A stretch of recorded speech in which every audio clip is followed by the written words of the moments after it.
अस्सलाम वालेकुम नाज़रीन, अवां ॾिसी रहिया आहियो प्रोग्राम इसहाक कोलाची सां गॾु। नाज़रीन, सिंध जे कैपिटल कराची पुठियां केतिरे ई अरसे खां मुसलसल वक़्तनि ते कराची जे हवाले सां कुझु अहिड़ियूं ॻाल्हियूं या अहिड़ियूं स्टेटमेंट्स पंहिंजे साम्हूं अचनि थियूं, ख़ासि तौर ते इनकम पारां बार बार कराची खे नवनि सूबनि जो मामिलो हुजे या वरी कराची खे वफ़ाक़ हवाले करण जूं जेके स्टेटमेंट्स आहिनि पंहिंजे साम्हूं अचनि थियूं। पर पहिरियां न सिर्फ़ु स्टेटमेंट्स हुयूं, पर हींअर प्रैक्टिकली तौर ते एमक्यूएम जेका आहे मैदान में लथल आहे। न सिर्फ़ु एमक्यूएम बल्कि गवर्नर हाउस में बि अहिड़ियूं तक़रीबूं थी रहियूं आहिनि जंहिंमें कराची खे नओं सूबो बणाइण जे हवाले सां प्लानिंग थिए पई। उन ते ई पाण ॻाल्हि ॿोल कंदासीं ऐं उनखां अलावा जेको हींअर कराची जो मामिलो आहे, ख़ासि तौर ते जेके कराची जे हवाले सां जेकी एमक्यूएम हुजे, पीटीआई हुजे या जमात इस्लामी हुजे, जिन्हनि उन्हनि जा जेके तहफ़ुज़ात आहिनि या उन्हनि जो जेको आहे सियासी हिकिड़ो बयानियो आहे, उहो पंहिंजी जाइ ते आहे। पर उनमें जमात इस्लामी हुजे या पीटीआई हुजे, उन्हनि जो बयानियो नवनि सूबनि वारो या कराची खे वफ़ाक़ हवाले करण वारो बयानियो न आहे। उन्हनि इन एमक्यूएम जे बयानीअ खे बि रद्द करे छॾियो आहे। कुझु ॾींहं पहिरियां सिंध असेंबली में जॾहिं पीपुल्स पार्टी पारां सिंध हुकूमत पारां हिकिड़ी करारदाद पेश कई वई, उन करारदाद जेका मज़म्मत जोगी करारदाद हुई, जंहिंजो विजन हुयो त ही जेका बार बार नवनि सूबनि जे हवाले सां जेको एमक्यूएम जो बयानो आहे, उन जी मज़म्मत कई वई उन करारदाद में। ऐं उन जी खुलियल लफ़्ज़नि में MPA सजाद अली सूमरो साहब जेके पीटीआई जा मेंबर आहिनि, उन्हनि फ्लोर ते बीही करे इन जी हिमायत कई ऐं सिंध सां बीहण जो वचन कयो ऐं इहो चयो त सिंध जे मामले ते पीटीआई हुजे या असां हुजूं, सिंध हिकु आहे ऐं हिकु रहंदी। पहिरियां त अचो उन्हनि जी पाण ॻाल्हि ॿोल ॿुधूं था, उन्हनि जो छा चवणु आहे। अॼु जी जो कोई करारदाद जो वज़ीर आला साहब असेंबली में जमा कराए हैं, पाकिस्तान तहरीक इंसाफ जे तवसत से MPA सजाद सूमरो असां इन करारदाद ते 100% इन जी असां हिमायत कयूं था। हिन लाइ असांजो रत बि हाज़िर आहे। सूबा सिंध चाहे कराची, पूरो सिंध अगर केरु चाहे तो कि हिन ते धारो लगे तो असां इन चीज के बिल्कुल भी एक्सेप्ट न कईंदासीं। पूरो लियारी असांजे पूरे लियारी जा पूरे सिंध। नाज़रीन, अवां सजाद अली सूमरो साहब जी ॻाल्हि ॿोल ॿुधी। उन्हनि पीटीआई जो जेको नैरेटिव हुयो उहो क्लियरली ऐं वाज़े करे छॾियो त कराची सिंध आहे ऐं कराची कंहिं बि सूरत में अलॻि न थींदो ऐं एमक्यूएम जे बयानीअ खे बि उन्हनि रद्द करे छॾियो। उनखां पोइ अॼु अहम डेवलपमेंट इहा आहे त सिंध सरकार पारां कुझु ग्रांट्स जी मंज़ूरी ॾिनी वई आहे, जंहिंमें ख़ासि तौर ते गुल प्लाज़ा मुतासिरनि लाइ 7 अरब जी ग्रांट मंज़ूर कई वई। उनखां अलावा कराची जे रोड रस्तनि जी बहाली जे लाइ 8 करोड़ 53 करोड़। उनखां अलावा चंद्रीगढ़ रोड ते तारीख़ी इमारत जी हिफ़ाज़त लाइ 1 अरब 57 करोड़, IT ऐं तरबियत लाइ 90 करोड़ जी पिणु मंज़ूरी ॾी वई आहे। उनखां अलावा ॿियो इहो अहम डेवलपमेंट इहा बि आहे त रमज़ान जे महीने में जेके डिप्टी कमिश्नर साहिबान आहिनि, उन्हनि खे मैजिस्ट्रेट जो इख्तियार हासिल आहे ऐं महांगाई ते कंट्रोल करण जे लाइ डिप्टी कमिश्नर साहिबान खे हिदायत कई वई आहे त प्रैक्टिकली तव्हां फील्ड ते मौजूदु हुजो ऐं महांगाई ते इज़ाफ़ो न थियण जो। उन हवाले सां पाण ॻाल्हि ॿोल कंदासीं। उनखां अलावा कुझु ज़ाहिरा पाण सियासी मामलनि ते बि ॻाल्हि ॿोल कंदासीं त वफ़ाक़ में हींअर कुझु ख़बरूं गर्दिश कनि पियूं त पीटीआई पारां या जेका हुकूमत आहे, बार बार हुकूमत पारां राणा सनाउल्ला पारां हिकु दफ़ो ॿीहर पीटीआई खे ॻाल्हाइण जी पिणु आछ कई वई आहे। उन ते बि पाण ॻाल्हि ॿोल कंदासीं त केतिरनि ई वक़्तनि में वफ़ाक़ी हुकूमत या पीटीआई अगराई करे थी पई ॻाल्हाइण जे हवाले सां, पर जेको वफ़ाक़ में जेको टेम्परेचर आहे, पॉलिटिकल टेम्परेचर, उहो घटि थियण जो नालो नथो वठे। उन ते बि ॻाल्हि ॿोल कंदासीं। हींअर पाण खे प्रोग्राम में जॉइन कयो आहे पीटीआई MPA आहिनि सजाद अली सूमरो साहब। सजाद अली सूमरो साहब, बहुत शुक्रिया आपका प्रोग्राम में ज्वाइन करने के लिए। सूमरो साहब, ये बताइएगा कि अब तो पहले तो ये नैरेटिव था कि पीटीआई जो है वो सिंध के हवाले से, जब उनकी गवर्नमेंट थी, मैं उस वक्त की बात कर रहा हूं जब आपकी वफाक में गवर्नमेंट थी, तो ये भी तासुर था कि पीटीआई जो है वो भी सिंध की तकसीम करने के हक में है। लेकिन आपने खुले लफ्जों में सिंध असेंबली के फ्लोर पे ये बात क्लियर कर दी, सिंध के लोगों को बता दिया कि कराची सिंध है और कराची सिंध रहेगा। लेकिन हमें ये बताइएगा, ये जो सूरत हाल है हमारे सामने, खास तौर पे एमक्यूएम की जानिब से बार बार जो ये कहा जा रहा है नए सूबे के हवाले से, आपको लगता है कि वफाक में कोई उनकी सेटिंग बन रही है या वफाकी हुकूमत जो है उन्होंने कोई उनको यकीन दहानी कराई है, क्योंकि ये बहुत ज्यादा एक्साइटेड होते जा रहे हैं एमक्यूएम वाले? जी, बिस्मिल्लाह, सबसे पहले आपका शुक्रिया, आपने मुझे जो है मौक़िफ़ जानने के लिए जो है वो राब्ते में रखा। देखिए, ये मेरा सवाल तो सीधा साधा बनता है एमक्यूएम वालों से। अब तो मैं इनको एमक्यूएम वाला भी नहीं कहूंगा, क्योंकि या तो फारूक सत्तार ग्रुप है या मुस्तफा कमाल ग्रुप है, ठीक है ना, या तो जो है ना इनका हनीफ ग्रुप है, पता नहीं इनके 4 से 5 खालिद मकबूल ग्रुप है, ये मुस्तफा कमाल ग्रुप 4 से 5 तो इनके ग्रुप है। अब आप मुझे बताएं, इनसे एक एमक्यूएम नहीं समझ रही तो ये क्या कराची को अलग सूबा बना के संभाल सकेंगे? ये पॉसिबल ही बिल्कुल नहीं है। इनकी डोरे आपको पता है कहाँ से हिलती है, ये तो सारे गुड्डे हैं, वो जो पुतली तमाशा वाले जिनकी डोरे कहीं और से हिलती है। अब आप मुझे बताएं कि जब ये अपनी सिंध गवर्नमेंट में थे, जब इनके मेयर थे, जब इनके पर कराची पे ये राज कर रहे थे, धंधनाते फिर रहे थे, उस टाइम पे मेरा सवाल है फारूक सत्तार थे उन सबसे, तब ये कितने में जो ना इन्होंने ये बिके थे कि हम सिंध का और कराची को जो सुबह नहीं बनने देंगे, तब तो इनके मुंह में मूंग भरे हुए थे। अभी जो है ये चाहते हैं कि सिंध के अंदर जो कट लगाए, हम कराची को सुबह बनाए, ये तो it's never going to happen, ये कभी नहीं होगा इंशाल्लाह, क्योंकि ये इनसे अपना अपना खुद का तो जो है ना वो पार्टी संभल नहीं रही है, और ये क्या सिंध की बात करेंगे। भाई देखिए क्लियर मैं आपको बात बताऊं, जिस दिन ये करारदाद वजीर आला ने सिंध असेंबली के अंदर जमा कराई, उससे एक दिन पहले सिंध असेंबली में एमक्यूएम आपस में गुत्थम गुत्था हुई है।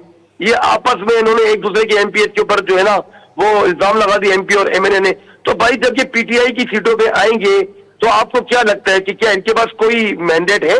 इनके पास कोई मैंडेट नहीं है, ये चोरी की सीटों पे आए और इसके ऊपर ये बात नहीं कर सकते। कराची ने जो अपना फैसला सुनाया था पीटीआई के हक के अंदर और उनको जबरदस्ती मुसल्लत कर दिया गया। भाई मैं आपको एक मजे की बात बताऊं, जब ये करारदाद मंजूर हो रही थी वजीर आला की कि भाई कराची को सुबह नहीं बनने देंगे, उसी टाइम पे इनके कितने एमपीएस थे वो कह रहे थे यार हमें भी पता है लेकिन हम मजबूर हैं, और उसी टाइम पे वजीर आला ने स्पीकर को रोका आखिर में कि नहीं यूनानिमसली जो है ना इसको आप ये पास करें। अली खुर्शीदी जो पाली वाली ये जो अपोजिशन लीडर है ये कह रहे हैं कि हम भी जो ना चलो उसका साथ देते, लेकिन आखिर में क्या हुआ? वही हुआ कि हाथी के साथ खाने की कुछ और दिखाने की कुछ और। अल्लाह इनको अक्ल सलीम दे कि अपने ही घर का कोई सौदा करता है, अपने ही घरों के अंदर जो ना बीच में कोई दाड़ा मारता है। पता नहीं यार ये किस तरीके के लोग समझ से ही बाहर है। इनको जो है पेट में गुदगुदी होती है, फिर ये फिर बदला शुरू हो जाते हैं, बिन पेनल के लोटे सारे, ये अजीब ही किस्म के लोग हैं, अजीब ही किस्म की बातें करते हैं। भाई सिंध कराची पूरा सिंध, कराची में इसलिए कहता हूँ लोग हमारे कुछ नाराज होते थे, नाराज होने वाली बात नहीं, हम कराची के तो हम कराची की बात करेंगे कि भाई कराची सिंध का अटूट अंग था ये और हमेशा रहेगा। ये तो पॉसिबल ही नहीं है। ये कहते कि यार हमारी कराची बनाने में कुर्बानी, भजन में इनको भी एक बात बता तो चलूं कि कराची बनाने के अंदर सबसे बड़ा हाथ तो कच्छियों का था, और है जो कच्ची कम्युनिटी लियारी में रहती है, खोपरापर में रहती है, किमाड़ी में रहती है, टिम्बर मार्केट में रहती है, भीमपुरा में रहती है, मुआज गोड हो गया, माजर गेट हो गया, मुशर्रफ कॉलोनी हो गई, ये पूरा मलिर खोपरापर इंटीरियर पूरे सिंध के अंदर जो है वो हमारे कच्ची कम्युनिटी रहती है, और 145 कम्युनिटी कच्ची कौम की है। तो आप मुझे बताएं कि जो सुमरो साहब आपको याद होगा एक मिनट में कंप्लीट कर रहा हूँ, मुझे कंप्लीट करने दो 10 सेकंड में। तो ये सारा पोर्ट के अंदर जो शुरू में काम सारा संभाला था, फिर हमारी पठान कम्युनिटी और ये उर्दू कम्युनिटी और दूसरी पाकिस्तानी कम्युनिटी तो बाद में आई है। तो भारत सबसे बड़ी कंट्रीब्यूशन कराची बनाने में कच्चियों की थी, और हम कच्ची कभी भी नहीं चाहेंगे कि कराची सूबा बने। हमारा जो खून है वो भी हाजिर है इंशाल्लाह। अच्छा चलिए, ये तो आपने बड़ी बात कर दी, आपने खून भी हाजिर करने के लिए बात कर दी। अच्छा मैं ये सवाल कर रहा था सुमरो साहब आपसे कि आपको याद होगा जब पीटीआई की गवर्नमेंट थी, ये जो ग्रुप्स की आप बात कर रहे हैं, यही ग्रुप्स जो हैं वो उस वक्त पीटीआई की वफाकी हुकूमत का हिस्सा थे। अच्छा इनकी जब वहां पे हुकूमत थी पीटीआई की, तो आमतौर पे सिंध में ये भी तासुर था कि बानी पीटीआई साहब इमरान खान साहब जो हैं वो इसके हक में है, और एमक्यूएम के हवाले से जो उस वक्त भी यही एमक्यूएम की स्टेटमेंट्स आती रहती थी कराची को नया सूबा बनाया जाए, और आमतौर पे ये तासुर भी था कि बानी पीटीआई भी इसके हक में थे। तो आप समझते हैं कि कल को अगर आपकी हुकूमत आती है वफाक में तो कहीं ये तो खदशा नहीं होगा कि फिर सिंध के लोग आपसे शिकवा करें कि ये क्या हो रहा है? नहीं, ऐसी बिल्कुल भी कोई बात नहीं। अगर ये उस टाइम पे 2018 की खान साहब की हुकूमत के अंदर थे, और जिस तरीके से आप बता रहे, देखिए कोई चीज ऐसी आपने सच नहीं देखी होगी कि जिसमें खान साहब ने कोई डायरेक्टली कहा होगा या कोई हमारे बड़े नुमाइंदे ने डायरेक्टली कहा होगा कि यार कराची को जो ना अलग करो, सिंध के अंदर सूबे बनने चाहिए, ऐसी कोई भी बात नहीं है। हम बिल्कुल आपके इस मौके के साथ खड़े हैं और खड़े रहेंगे। मैंने असेंबली फ्लोर पे ये बात अलग ऐलान की है। मेरा तो एक रिपोर्ट एक आ गया ना, आपने रिपोर्ट में चीज देख ली कि भाई फिर तो फिर आप पंजाब से लाहौर को भी अलग कर दो। अगर आप कराची के ऊपर आप बात करते, फिर तो आप केपीके के अंदर पिशावर को भी फिर उससे अलग कर दो, फिर बलोचिस्तान जो है वो कोयटा को भी अलग कर दो। क्या ये बातें करते हैं? ऐसी कोई बात नहीं है भाई। इंशाल्लाह सिंध जो है वो पूरे का पूरा जैसे सदियों से चला आ रहा था, इंशाल्लाह ऐसे आगे चलता रहेगा। हमारे मुल्क में और सूबे संभल कर रहे हैं। आप मुझे बताएं, कुछ लोग कहते हैं आपने ये बात कर दी असेंबली में, सूबा बन जाएगा, तरक्की हो जाएगी। भाई क्या खाक तरक्की होगी? जो ऑलरेडी सूबे बने हुए उनकी अब हालत आप देख लें। वफाक जो है वो पैसे नहीं दे रही है। फिर 18वीं तरमीम के जो मामला है, फिर भी 28वीं तरमीम जो आ रही है इसमें मजीद कह रहे हैं कि सूबों पे पाबंदी लगेगी और उनसे हक छीन लिया जाएगा। तो यार ये चीजें गलत है। जो चीजें हमारे पास ऑलरेडी मौजूद है उसकी तो कदर करें, उस पे तो आप जो है ना वो तहफ़्फ़ुज़ात दूर करें, उनके तो आप जो है जो रिक्वायरमेंट है वो पूरी करें।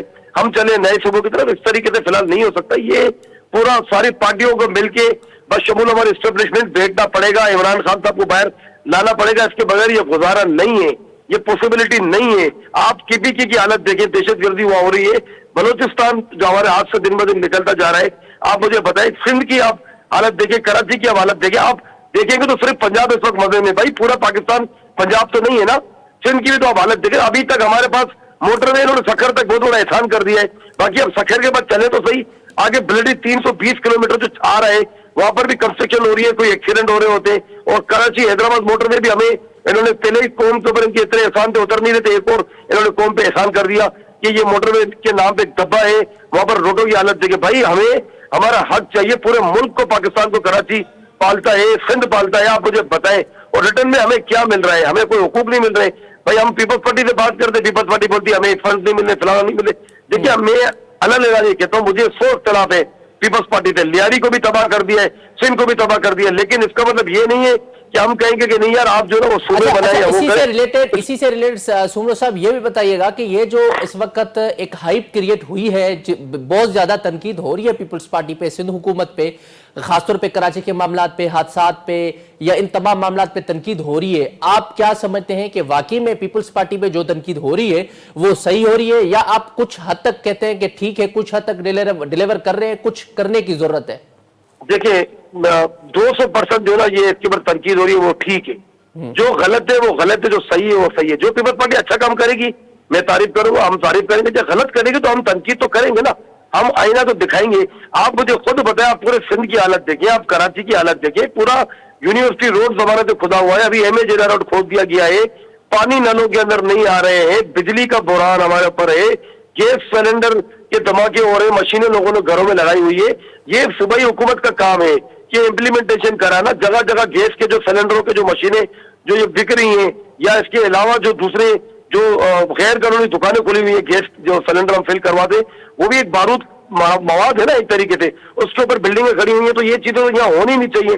लेकिन अकल अल्लाह अता करे, बल्कि अकल तो अता की है लेकिन ये खुद नहीं लेते पीपल्स पार्टी ने। इनको चाहिए तो खुदारा सिंध में काम करे, कराची में काम करे। मेरा हल्का लियारी, आप यकीन करें इतना तबाह कर दिया है लियारी को कि लियारी के अंदर जो रोड कटिंग की मद में जो 1.5 अरब रुपया मिला था, वो भी सिंध बैंक खड़ा मार्केट ब्रांच में 1.5 अरब पड़ा हुआ है। लेकिन ये कहते हैं कि हम उसको हाथ नहीं लगेंगे। जुनेद जेडी एक हो गया, दूसरा हमाद अली खान, ये बोलते इसको नहीं छेड़े, हम लियारी ट्रांसफॉर्मेशन में। यार बाहर में क्या लियारी ट्रांसफॉर्मेशन? भाई हमें लियारी के अंदर लोगों को बिजली चाहिए, पानी चाहिए, गैस चाहिए, लोगों को ये जो ताफुन ज़्यादा कचरे के ढेर पड़े ये चाहिए कि सफाई के लिए। लेकिन लियारी के अंदर जब पीपल्स पार्टी से बात करते हैं, ये कहते हमने अपने नुमाइंदों को फंड दिए, हमारे नुमाइंदे खा जाते। तो भाई मैं एमपी हूँ लियारी का, भले मैं पीपल्स पार्टी का नहीं हूं, मैं पाकिस्तान तहरीक इंसाफ को इमरान खान का एमपी हूँ। आप मुझे फंड दे, मैं आपको काम करके दिखाता हूँ। मैं तो ये भी कहता हूँ या अल्लाह जिसने लियारी का फंड खाया है, जिसने पाकिस्तान का फंड खाया है, खुदा की नस्लों को बर्बाद करे। आप मुझे बताएं क्या इतनी अकल नहीं है पीपल्स पार्टी को? आप बात करते थे कि यार हम जो है ना वो पेरिस बनाएंगे लियारी को। लियारी वालों ने सबसे ज्यादा जो है ना भुट्टो साहब के जमाने में जो है ना कोड़े कर कुर्बानियां दी। मोहतरमा के टाइम पे जब मोहतरमा आ रही थी 16 अक्टूबर को जो ब्लास्ट हुआ था कार साहब में, उस पर सबसे ज्यादा लियारी के लोग शहीद हुए थे। तो लियारी के जो कच्छी कम्युनिटी है हमारी, जो पठान कम्युनिटी है, मियाँवाली कम्युनिटी है, मेमन कम्युनिटी है, सिंधी कम्युनिटी है, पंजाबी कम्युनिटी है, पूरे पाकिस्तान का गुलदस्ता लियारी में बसता है और ये सब इनके साथ खड़े थे। लेकिन इसके साथ क्या हुआ? सौतेली माँ से ही बदतर सलूक किया गया है। तो ये मेरी आपके चैनल के तवज्जुह से मैं जरदारी साहब से मेरी रिक्वेस्ट है, मैं बिलावल भुट्टो को कहना चाहता हूँ कि आप भी मेरी तरह नौजवान है। आपने एक ख्वाब बताया था कि ये मेरी मदर का ख्वाब है। मेरी मदर कहती थी डेमोक्रेसी और जो ना वो सबसे बड़ा रिवेंज है, ठीक है ना। लेकिन उस रिवेंज का आप लोगों ने क्या किया? अभी इस डेमोक्रेसी का हम सर पे अचार डालें कि जिसमें अवाम दरबदर है। ये कैसी डेमोक्रेसी के असेंबली में कानून आपके हक में बनते हैं, आवाम के लिए कुछ नहीं हो रहा। ये जो तनकीद हो रही है, ये जो ज़ाहिर मुखालफों को मौका मिलता है नए सूबों का शोशा छोड़ने में या कराची को अलग वफाक हवाले करने में, आप समझते हैं कि इसकी जिम्मेदार भी पीपल्स पार्टी है? क्योंकि अगर पीपल्स पार्टी उनको मौका नहीं देगी तो वो क्यों तनकीद करेंगे? भाई मुझे आप बात बताए ना, जब काम हो रहे होंगे अच्छे तरीके से तो फिर क्यों ना जो है ना कोई इनको छेड़ेगा। कोई क्यों नहीं कहता कि लाहौर को अलग सूबा बनाओ या पिशावर को अलग सूबा बनाओ या कोयटा को अलग सूबा बनाओ, सिर्फ कराची के पीछे। लेकिन इसके पीछे बहुत बड़ी साजिश भी है, इस पर कोई दो राय नहीं है। लेकिन अब आप मुझे बताएं कि पीपल्स पार्टी अगर काम कर रही होती तो क्यों जो ना लोग कहते हैं कि भाई हमें जो ना वो सूबा बनाने की जरूरत है। वो कराची के अंदर सिर्फ एक उर्दू स्पीक तो नहीं है ना, कराची के अंदर तो सबसे बड़ा शेख हम कच्ची बरादरी का भी है। पूरे पाकिस्तान के लोग कराची में बसते हैं, पूरे पाकिस्तान के लोग यहाँ मजदूरी के लिए आते हैं। जो लोग कहते हैं कि यार अब शर्जील मेमन कह रहे थे यार पठान नजर आते हैं फलाना, भाई पठान अगर यहाँ नहीं होते, मजदूरी नहीं कर रहे तो आपके घर ना बनते, आपकी बड़ी बड़ी बिल्डिंग्स ना बनती, आपके रोड्स ना बनते। आप किसी एक कम्युनिटी को जो है ना दीवार से नहीं लगा सकते। सारी कम्युनिटियां पाकिस्तान की, हम सब एक थे, एक ही और एक रहेंगे। लेकिन खुदारा सूबों की बातें इस वक्त ना की जाए। इस वक्त इस मुल्क का सबसे बड़ा मसला दहशत गर्दी का है। हमारी इकोनॉमी बिल्कुल डाउन जा रही है। सबसे बड़ा मसला ये इमरान खान का है कि भाई उनके साथ जो ज्यादती हो रही है उनको तो जेल से निकाले, उनका इलाज नहीं कराया जा रहा। रात के अंधेरे में इमरान खान को चोरी चुपे प्रिंस अस्पताल लाया जाता है और वापस भेज दिया जाता है। हमें क्या पता, या इनकी बहनों को क्या पता, कम से कम इनके अपने पर्सनल मुआलिज जो है, डॉक्टर जो है, उनसे उनको मिलवाया जाए, इनकी बहनों से मिलवाया जाए, इनकी फैमिली मेंबरों से मिलाया जाए, ताकि आवाम को, पाकिस्तान की आवाम को पता चले कि भाई इस मुल्क का जो मकबूल तरीन लीडर है, उम्मत मुस्लिमा के लीडर है, इसके साथ ये क्या जुल्म और ज्यादती करे। आप मुझे बताएं कि इस तरीके से कोई कैद होती है? नवाज शरीफ ने भी तो जेल काटी है, जरदारी ने भी जेल काटी, कितनी सहूलतें इनको मिली हुई थी। आप मुझे बताएं इस तरीके से इमरान खान ने जो 3 साल से जेल काट रहा है, क्या ऐसी जेल कभी किसी ने काटी है? ना इसकी कोई तस्वीर बाहर, ना मुलाकातों में सिर्फ पाबंदी लगी हुई है। इसके पता नहीं क्या अंदर मामला है, हमें पता तो चलना चाहिए। हमारा लीडर है, हमारा कायद है, इसके साथ इतनी जबर जुल्म ज्यादती आज तक पाकिस्तान के अंदर किसी भी लीडर के साथ नहीं की गई है। लेकिन मैं एक बात आपको बताता चलूं, अल्लाह हक वकील है, अल्लाह के देर है अंधेर नहीं है। कुरान में अल्लाह ने फरमाया फाइन्ना माल उसरी युसरन इन्ना माल उसरी युसरा। तकलीफ के बाद, हर परेशानी के बाद जो है ना वो अच्छाई है, सुख है। तो हर परेशानी के बाद जो है ना अच्छी चीजें आएंगी और यही इमरान खान निकलेगा और इंशाल्लाह वजीर आज़म पाकिस्तान बनेगा। इस पाकिस्तान के अंदर 2 दरवाजे हमेशा खुलते हैं, एक दरवाजा जेल की तरफ खुलता है और दूसरा वजीर आज़म हाउस की तरफ खुलता है। इंशाल्लाह जो हमारा मैंडेट था, जो चोरी किया गया 2024 के इलेक्शन में, वो मैंडेट भी हमें वापस मिलेगा और इमरान खान वजीर आज़म पाकिस्तान बनेगा। और ये चोर लुटेरों का पहले तो हिसाब नहीं कर सका था एहतसाब, अब जरूर होगा। इसीलिए इनकी नींदें उड़ी हुई है कि अगर इमरान खान बाहर आ गया तो सबसे पहले जो ना वो हमारे गिरबानों में हाथ डालेगा। और क्यों ना हाथ डाले, आप लोगों ने तरमीम पे तरमीम करके इस मुल्क का क्रिया पाचा कर दिया, दिवालिया निकाल दिया। आप मुझे बताएं, आप एंकर हैं, आप अल्लाह को हाजिर नाज़िर जान के बता रोजे में कि भाई क्या इन्होंने कोई एक पाकिस्तान के हक के लिए, आवाम के लिए कोई तरमीम बनाई? इन्होंने तरमीम बनाई कि नैब जो है वो MP MNS को, मिनिस्टर को गिरफ्तार नहीं करेगा कि अगर 50 करोड़ रुपए से ज्यादा की अगर उन्होंने करप्शन की तब वो हाथ डाल सकता। आप बताइए किस मुल्क के अंदर ये जो है ये बेवकूफ वाला कानून कहाँ बना हुआ, आप मुझे बताएं। फिर आप मुझे बताएं कि अमीर से अमीर होते जा रहे हैं इस मुल्क के बड़े बड़े सियासतदान के बच्चे और उनके अकाउंटों में रातों रात अरबों रुपए आ गए। पर जब उनके बाप से सवाल होता है मुझे क्या पता, मेरे बेटे को पूछो, वो तो पाकिस्तानी नहीं है। अच्छा, मुझे सुमर साहब मुझे ब्रेक की तरफ जाना है। एंडिंग में कंक्लूडिंग रिमार्क्स, आखिर में क्या कहना चाहेंगे? सर मैं आखिर में ये कहना चाहूंगा, खुदारा इन सबको मिलकर सोचना चाहिए कि सूबों की बातों को छोड़े। इस वक्त मुल्क के अंदर सबसे बड़ा जो मसला है वो इमरान खान का है। आपके टीवी चैनलों से लेकर आपकी महफिलों तक, आपके हर घर के अंदर, चौक पे, लुक्कड़ पे, चौराहे पे, हर जगह इमरान खान डिस्कस हो रहा है क्योंकि उसके साथ ज्यादती हुई है। तो ये हमारे मुल्क के जो बड़े बड़े लोग हैं जिनके हाथ में ये फैसले होते हैं, हमारी एस्टेब्लिशमेंट है, मैं स्पेशली आर्मी चीफ से भी कहूंगा तो खुदारा अब बहुत मामला हमारे मुल्क के खराब हो चुके हैं। अब जो है वो बिल्कुल इमरान खान साहब को लाया जाए, आप बिठाए सबको, मामला को हल करें। हमारा जो मैंडेट है वो हमें दिया जाए ताकि कम से कम इस मुल्क के अंदर स्टेबिलिटी तो आ सके। बहुत गुर्बत है, बहुत परेशानी है, लोगों के पास फाके कुशी है, लोगों के पास खाने के लिए नहीं है। अमीर अमीर से अमीर होता जा रहा है, गरीब गरीब से गरीब तर हो गया है। अब तो एक तरफ शेरी करने का है, एक तरफ अफ्तारी नहीं कर सकते। ये सूरत हाल जो है लोगों की हो गई है। बाकी आपका शुक्रिया, आपने मुझे मौका दिया। ठीक है, बहुत शुक्रिया सजाद अली सुमर साहब प्रोग्राम में हमें टाइम देने के लिए। नाज़रीन, अवां PTI जे MPA सजाद अली सुमर साहब जी ॻाल्हि ॿुधी, उन्हनि पंहिंजो मुंहिंजे प्रोग्राम में अमां ॿुधो त पंहिंजो मौक़िफ़ PTI जो मौक़िफ़ वाज़े करे छॾियो त कराची सिंध आहे, कराची सिंध रहंदी ऐं हमेशह रहंदी। इहो जेके जंहिंजी सोच आहे या जंहिंजो ख़्यालु आहे या जेके माण्हू इहो जेको ख़्वाबु ॾिसनि था उन्हनि खे खपे बजाए इहो ख़्वाबु ॾिसण जे उहे हिन मुल्क जो सोचनि, मईशत जो सोचनि, हिन मुल्क जे लाइ जेको आहे डेवलपमेंट जो सोचनि। ज़ाहिर आहे उन्हनि पीपल्स पार्टी जे बि तनक़ीद कई, पर उन सां गॾोगॾु उन्हनि जो इहो बि चवणु हुयो तनक़ीद पंहिंजी जाइ ते, पर नवनि सूबनि वारो जेको मामिलो आहे उहो इंतिहाई ग़लति आहे, छाकाणि त उहो कंहिं बि तरीक़े सां नथो थी सघे। प्रोग्राम जारी आहे, हिते वठंदो शॉर्ट ब्रेक, स्टे विथ अस।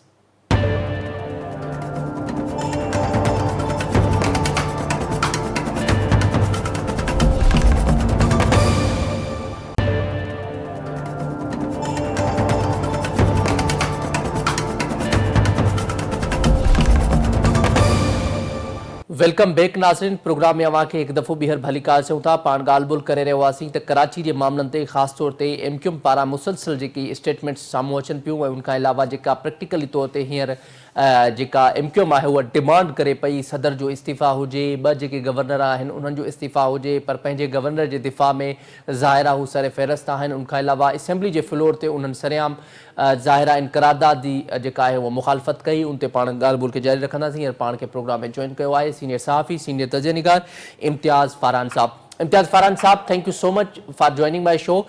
इम्तियाज़ फारहान साहब, अवां इन सॼी सूरत हाल खे कीअं पिया ॾिसो? हिकु दफ़ो ॿीहर कराची जे हवाले सां ज़ाहिर हादसा थियनि था, इहो हिकिड़ो अफ़सोसनाक आहे। अवां मुंहिंजी प्रोग्रामनि में मज़म्मत कंदा आहियो, मां बि मज़म्मत कंदो आहियां, पर मेन सवाल इहो आहे जॾहिं अहिड़ा क़िस्म जा हादसा थियनि था, उन हादसनि खां पोइ वरी MQM पारां असेंबली जे फ्लोर ते प्रेस कॉन्फ्रेंसिस में बार बार नए सूबे जी डिमांड कई पई वञे। छा चवणु चाहींदो ऐं अवां इन तासुर खे कीअं पिया ॾिसो? बिस्मिल्लाहिर्रहमानिर्रहीम। ॻाल्हि इहा आहे त घर में असांखे चवंदा हुया न, जॾहिं कुझु करण लाइ न हुजे त असां बि हेॾे होॾे गिटियनि में अलाए मोहल्ले में अलाए छा छा कंदा हुयासीं त घर वारनि खे शिकायतूं थींदियूं हुयूं। त अहिड़े नमूने सां हाणे MQM वटि को कमु त न आहे। ऐं मां हिकिड़ी ॻाल्हि ॿुधायां त ॻाल्हि ॿई पासे पीपल्स पार्टी ऐं MQM, पीपल्स पार्टी बि अरू भरू जेको माना इशू न आहे हुन ते छो थी ॻाल्हाए? भई हुनखे चवणु ॾियो, उन्हनि खे चवण जो हक़ आहे, चवणु सुठो चवणु, माना कुझु बि हुजे। असां छा कयूं हुनमें? ॻाल्हि त इहा न, हाणे त तेज़ में हूंदी आहे त तॾहिं बि असांखे ही आच हूंदी आहे त हाणे कलाक खां पोइ 2 कलाक खां पोइ का न का स्टेटमेंट ईंदी त बाबा मैं वसी आहे, तेज़ वसी आहे, सुबुह ठाहियो वञे, हे फलाणी जाके सुबुह ठाहियो वञे। त असां त ज़हनी तौर ते हिन भोग खे ॿुधण लाइ तयारु आहियूं। मां त ईमानदारी सां ॿुधायां, मां हाणे हिन ते वधीक ॻाल्हाईंदो बि न आहियां। त बाबा जेको आहे, को चवे तूं इम्तियाज़ न आहे, इम्तियाज़ खान फारहान न आहे, मां हुन में अरू भरू बहस कयां त न न मां आहियां छो भाई मां आहियां त आहियां। त ॻाल्हि इहा त हिस्ट्री आहे, तारीख़ जेका आहे न, तारीख़ ही सभु फ़ैसिलो जेको बि आहे तारीख़ कंदी आहे। तारीख़ जो फ़ैसिलो इहो आहे त असां भले हिनखे को चवे जज़्बाती चवे, असां बिल्कुलु तस्लीम कयूं था, असां जज़्बाती आहियूं। असांखे को चवे त चरिया आहियूं हिन मामले में, बिल्कुलु बिस्मिल्लाह असां चरिया आहियूं। माना सूबे धरती जे हवाले सां असां ते ई त डिमांड असांखे करणु घुरिजे न, त राजस्थान खां वठी मुल्तान ताईं सिंध हुई, त हाणे त असां तोप लिमिट में आहियूं त असांखे त राजस्थान बि ॾियो भाउ, हुते मुल्तान वारी सूरत हाल बि जेका पंजाब असेंबली बिल्कुलु अकॉर्डिंग टू कॉन्स्टिट्यूशन 2/3 मेजोरिटी सां ही माना रेज़ोल्यूशन पास करे वेठी आहे, प्रेसिडेंट तरफ़ां नोटिफिकेशन थियल आहे। हाणे थोरी मुंहिंजे ख़्याल में ॾाको निकिरी वियो त उते सुबुह माना अञा ताईं न ठहियो आहे, पर जिते न आहे हुते ॻाल्हि ॿोल हूंदी आहे। त मां त चवां थो त असांखे ही न चवणु घुरिजे बाबा ही सिंध को नथो विराए सघिजे। असांखे चवण जी ज़रूरत ई न, असांखे चवणु घुरिजे त भाई राजस्थान वारो पासो बि असांखे मिलणु घुरिजे। मुल्तान ताईं असांजो हक़ हुयो, जेको रियल हक़ हुयो। इंडस्ट्रियल रैली जे हवाले सां मां नथो चवां, जेको रियलिटी हुई, जेको रियल हुई, असां हुनखे साबित करे सघूं था। राजस्थान जी माना ॿोली खे ॾिसो, कल्चर खे ॾिसो, माना जेको बि माना छा चऊं लिबास खे ॾिसो, हर मामले में ॾिसो। असां हुते मुल्तान ताईं वञो, मुल्तान खां अॻिते ताईं वसेत ताईं वञो, असांजी माना ॿोली बि असांजी आहे, सभु कुझु असांजो ई आहे। त मां सम्झो थो त इहे MQM तरफ़ां आहे त मां कुझु न कुझु करणु घुरिजे। मिसाल तौरु मूं कल्ह हिकु प्रोग्राम में मां हुयुमि त डॉक्टर ख़ालिद मक़बूल वारी प्रेस कॉन्फ्रेंस हुई, त मां त सम्झो थो त पीपल्स पार्टी जेका आहे न हिन मामले में अरू भरू माना गैर ज़रूरी तौर सां ॻाल्हाईंदी आहे। मिसाल हुन चयो त आर्टिकल 40 जो हवालो ॾिनो त आर्टिकल 40 में रेफरेंडम आहे, बिल्कुलु आहे भाउ, कॉन्स्टिट्यूशन में लिखियलु आहे रेफरेंडम,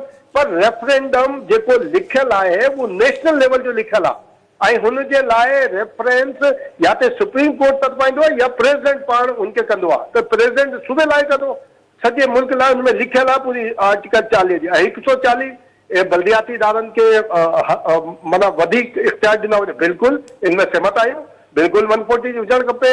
ही सभु कुझु थियणु घुरिजे, बल्दियाती निज़ाम खे मज़बूत करण में असां बिल्कुलु गॾु आहियूं। इम्तियाज़ साहब, ॿियूं ख़बरूं इहे बि ज़ेर गर्दिश आहिनि। ज़ाहिर आहे अवां सीनियर सहाफ़ी आहियो, अव्हांखे ज़ाहिर आहे अवां जा बि ज़रिया हूंदा।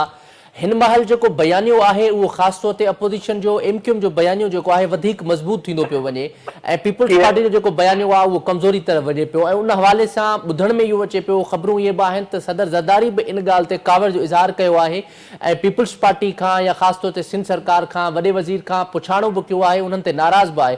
अवां सम्झो पिया इन मामले ते का अहिड़ी डेवलपमेंट आहे या अवां जा छा ज़रिया आहिनि? मां हिकिड़ी ॻाल्हि इंतहाई माज़रत सां चवां त को बि हुनजो बयानु मज़बूत न पियो थिए ऐं हिननि जो कमज़ोर आहे, ही ठीकु आहे, मां हिन में सहमत आहियां। पीपल्स पार्टी माना हिन जो बयानियो हर मामले में कमज़ोर आहे, डेवलपमेंट वर्क में कमज़ोर आहे, लेजिस्लेशन जेका हिननि कई आहे तारीख़ी हिस्टोरिकल लेजिस्लेशन कई आहे हुन में हिननि जो बयानियो कमज़ोर आहे, पंहिंजो मौक़िफ़ रखण में हिन जो कमु आहे। बाक़ी वो मन नथो सम्झे ते कि MQM के बयान खे मज़बूती थी रही आहे। मां ईअं चयो न जीअं आर्टिकल 239 जो बि हवालो ॾिनो ते हर सूबे खे ही कॉन्स्टिट्यूशन में आहे ते सूबा ठही सघनि था ऐं हिनमें आर्टिकल 239 बाबा थी सघे थो, हिनमें असां थोड़ी हिनमें पोइ था थियूं, बिल्कुलु 239 ज़रिए थी सघे थो, पर तरीक़ेकार छा लिखियल आहे ते असेंबली मुतालिक़ आहे, माना वफ़ाक़ जो हिनमें हक़ कोन्हे, वफ़ाक़ मसइलो ई न आहे। पहिरीं शुरूआत थींदी असेंबली खां, असेंबली 2/3 मेजोरिटी सां रेज़ोल्यूशन बहाल कंदी, उन पोइ वेंदो मरकज़ खां पोइ वेंदो प्रेसिडेंट आहे, प्रेसिडेंट उन ते नोटिफिकेशन जारी कंदो जीअं पंजाब में थियो आहे। बाक़ी हिन में न चवण, मां हिकिड़ी ॻाल्हि ॿुधायां, मां सम्झां थो त MQM जो बि ही ज़हन में आहे, उनखे ख़बर आहे सूबो न ठहंदो। मां सम्झां थो त हुकूमत ही सिंध सरकार ते उन्हनि प्रेशर वधायो आहे ऐं उहो प्रेशर वधाइण में कामयाब रहिया आहिनि। मां ही चई सघां थो सूबे जे हवाले सां उन्हनि खे ख़बर आहे त ही न ठहंदो, पर हिननि खे प्रेशर में हाणे ॾिसो न, रोज़ाने विज़िट, रोज़ाना गॾिजाणियूं, सभु कुझु वो हिननि शुरू कयो आहे, माना ही परेशानी में त अची विया आहिनि। भले चवनि न रहे, ही बाक़ी ॻाल्हि आहे हिन जी पंहिंजो आसिफ ज़रदारी साहिब जी, सदर साहिब जी, वो ज़ाहिर आहे उनखे एक्शन वठणु घुरिजे। असांखे बि इहा ॿुधण में आयो त जॾहिं ही कराची हुयो तॾहिं 2-3 ॻाल्हियूं मार्केट में आयूं त मोहसिन नकवी आयो त मोहसिन नकवी खे हुन चयो त बाबा हिनखे गवर्नर खे हटायो। अरे यार ख़ुदा जी मार पवे जेका माना ही अहिड़ी ॻाल्हि इन पकड़ी आहे। अरे बाबा पाण हुआ नोटिफाई हू कंदो आहे प्रेसिडेंट। मोहसिन नकवी ठीकु आहे, उनजी पोज़ीशन मज़बूत आहे फील्ड मार्शल जे हवाले सां बि ऐं पॉलिटिकल हवाले सां बि, पर एतिरी न आहे त आसिफ ज़रदारी साहिबु हुनखे चवंदो त भाउ हू हुनखे जेकॾहिं कुझु करिणो हूंदो त हू कंदो।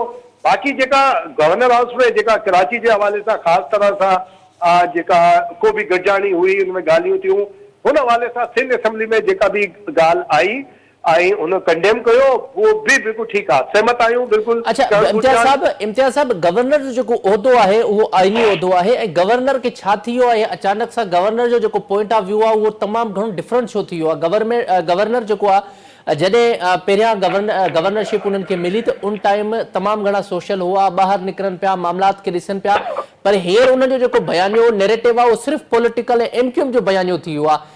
अवां सम्झो पिया त गवर्नर खे इहा शइ ज़ेब नथी ॾे, छाकाणि त गवर्नर जो आइनी उहिदो आहे उहो सिंध जो गवर्नर आहे, सिर्फ़ु कराची जो गवर्नर न आहे।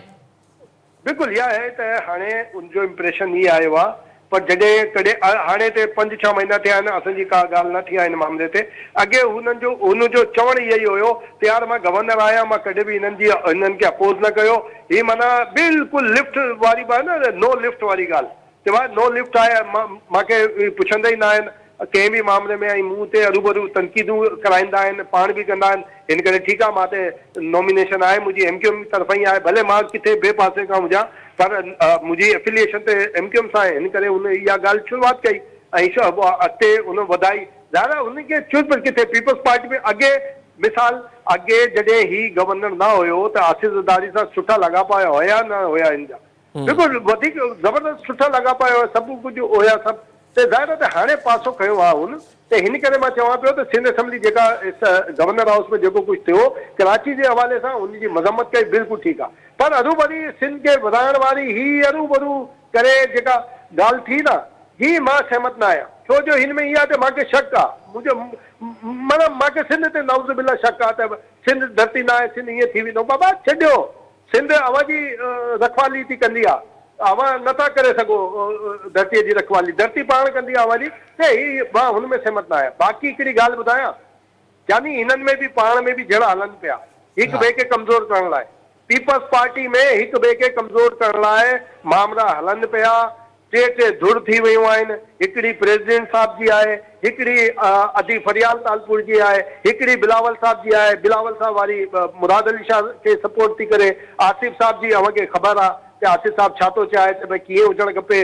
सीनियर सभु निकिता आहिनि, सीनियर कुझु केरु कोन्हे कैबिनेट में। आसिफ ज़रदारी धक रसियो आहे हुनसां, छो जो आसिफ ज़रदारी साहब जी लॉबी जेका आहे प्रेसिडेंट जी घणो कर सीनियर्स आहिनि, जूनियर जेका आहिनि हुननि जा पंहिंजा पंहिंजा हूअ आहिनि। और अदी फरियाल तालपुर जा पंहिंजा मामला आहिनि, उनजी पंहिंजी आहे त भई हर पासे हर मामले में मां सम्झो थो हिन करे हिक ॿिए जे पोयां हिक ॿिए खे कमज़ोर करण में लॻा पिया आहिनि त फलाणो हूंदो, मसइलो ख़राबु थींदो। कैनाल्स वारे मामले में ॾिसो न त माना हिकु माना हुई हर कंहिंजी पंहिंजी राग हुई, हर कंहिंजे ज़हन में हुई कि बाबा वफ़ाक मां या फील्ड मार्शल ॾांहुं या इस्टेब्लिशमेंट चओ या जेको बि चओ, यार मुंहिंजो नालो अचे, मां ईअं कयो, मां हीअं कयो, मां हीअं कयो, हीअं कयो, हीअं कयो। इहा सूरत हाल बि आहे पंहिंजी जात। इन करे बयानियो कमज़ोर आहे या हल्को आहे या अहिड़े नमूने सां न आहे जेतिरो मज़बूत हुजणु खपे। इहे बि मामिलो आहे पंहिंजो पाण कि बाबा हर को ॾिसो न त को बि इशू ईंदो आहे, यार हर मामले ते ॻाल्हाइण ज़रूरी थोरी आहे भाउ। बाबा जेको न आहे सिंध जे ख़िलाफ़ आहे या कुझु आहे, पर न असां रिकॉर्ड ते आणणु था चाहियूं, असांजो मौक़िफ़ अची वियो, वरी ईंदो त साम्हूं वारो जेको आहे जेको चाहे थो त हुनजो नालो अचे, हुनजी एक्टिविटी खे अवां डिस्कस कयो, उहो अवां कयो पिया बिल्कुलु अहिड़े नमूने सां जैसे मर्कज़ में PTI के मुस्लिम लीग नून हलाए रही आहे। माना मुस्लिम लीग नून जा जेका फोकल पर्सन या स्पोक पर्सन आहे, PTI जी सॼी पॉलिटिक्स हू कनि पिया। हुनखे PTI खे प्रमोट करण में कंहिंजो बि हथु न आहे, न PTI वारनि जो। अहिड़ा माना हुननि जी एक्टिविटी आहे PTI वारनि जी, उन्हनि खे त दॿ कढी सघो था, माना कुट हणे सघो था, पर हुननि जी जेका माना छा चऊं बयानिया चओ या जेको बि, उहो मुस्लिम लीग नून जा जेका फोकल पर्सन आहे उनमें राना सनाउल्लाह हिकु ॾींहुं अॻु में जेको सेनेट में स्टेटमेंट ॾिनो, उहो ॾियण वारो हुयो।